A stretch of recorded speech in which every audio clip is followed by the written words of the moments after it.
morning and welcome to Friendship Methodist Church.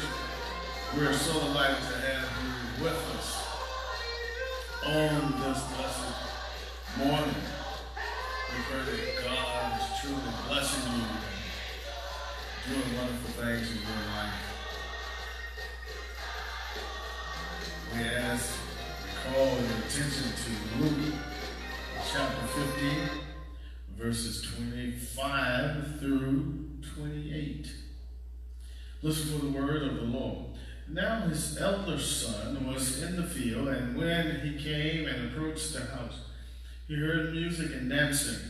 He called one of the slaves and asked, "What was going on?" And he replied, "Your brother has come, and your father has killed the fatted calf, because he has got him back safe and sound."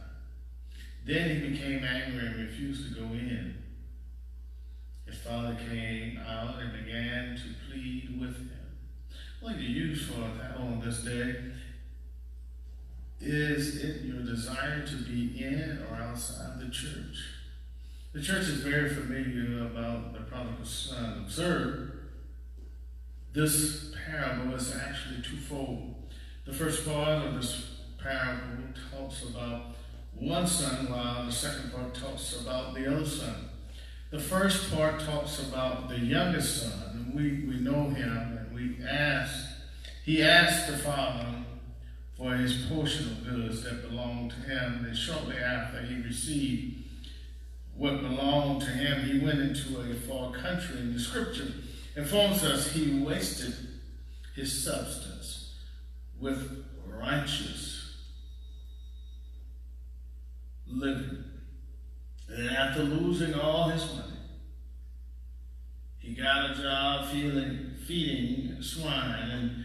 And when he had hit rock bottom, he realized that he needed to return to his father. And when he was at his lowest moment, we find that he was converted. I'm glad that when he fell down so that he could look up to God, he was converted in the hog pen.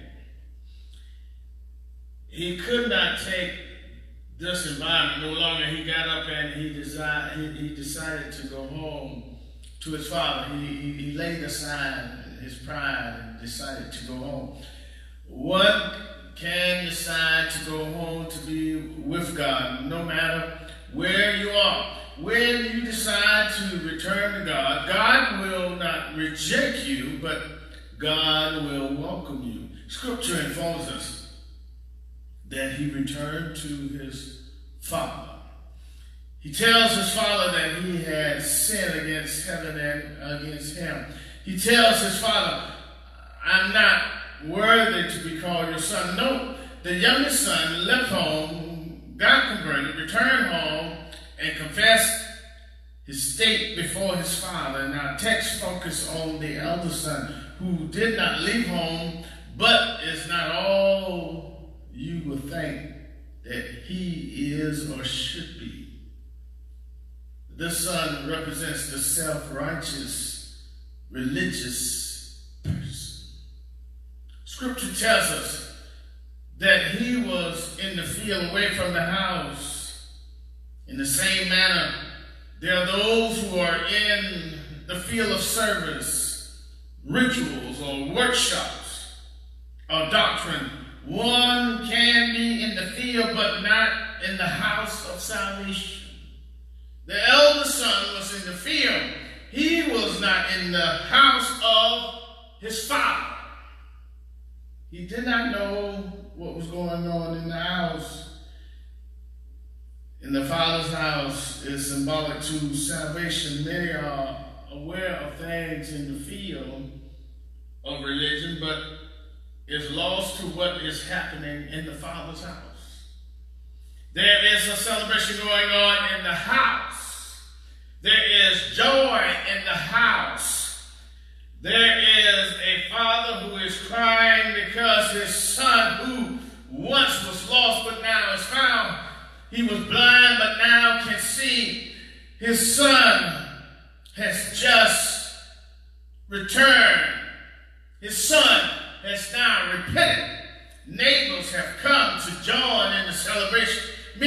noticed something about the youngest son return. They're eating and they're celebrating in the house. People should be in a celebrating mode when the child of God reunites back into the fold. There is one missing from the celebration. It's the brother who's in the field. The brother does not know that his youngest brother is home. He begins to hear laughter. He noticed a large gathering is at the house. He hears the sounds. They are coming from the house, but he is in the field. He comes out of the field to see what's going on in the house. He finds a servant and asks the servant, what's going on in the house? But instead of going in the house to find out for himself, he finds a servant. And he asks the servant, what's going on in the house? And the servant tells him, your brother has come home and your father has killed the fatted calf because he's gotten him back safe and sound. Now the Bible tells us that he became angry after hearing the news and refused to go in the house. He refused to go in the house and join the celebration. He decided to stay on the outside. The first point is oftentimes we can shut ourselves out of the church.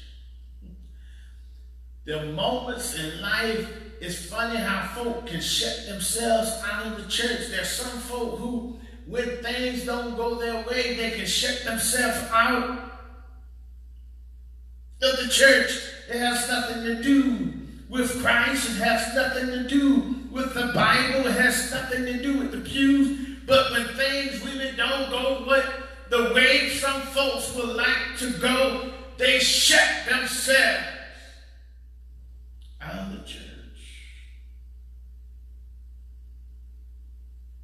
Some people do not know how to receive those who have come back to church.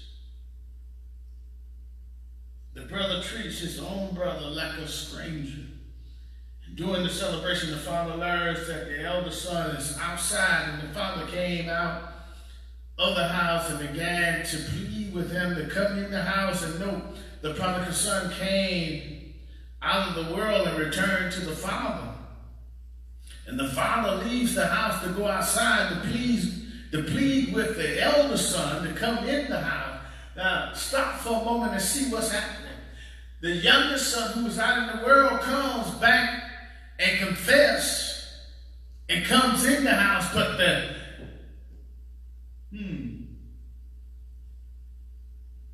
the elder son who never left the house gets angry because he hears that the youngest son comes back home, and he's mad because of what the father has done for the youngest son.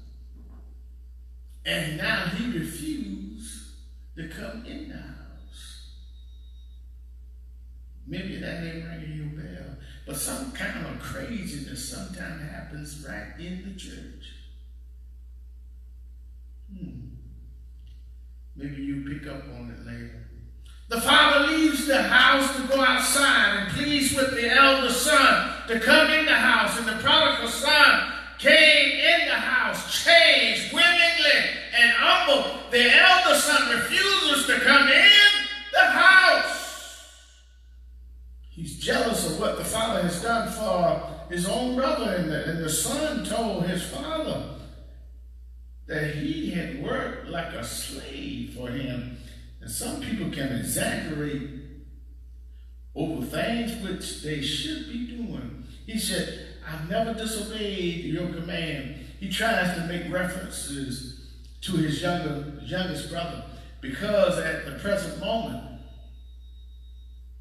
he's disobedient. He felt like he deserved more than his own brother. He did not call the prodigal son his brother. he said with arrogance, "This son of yours," the son overlooked his faults or his own shortcoming. The parable ends with the elder brother still on the outside. The prodigal son is on the inside, but was received and welcomed home.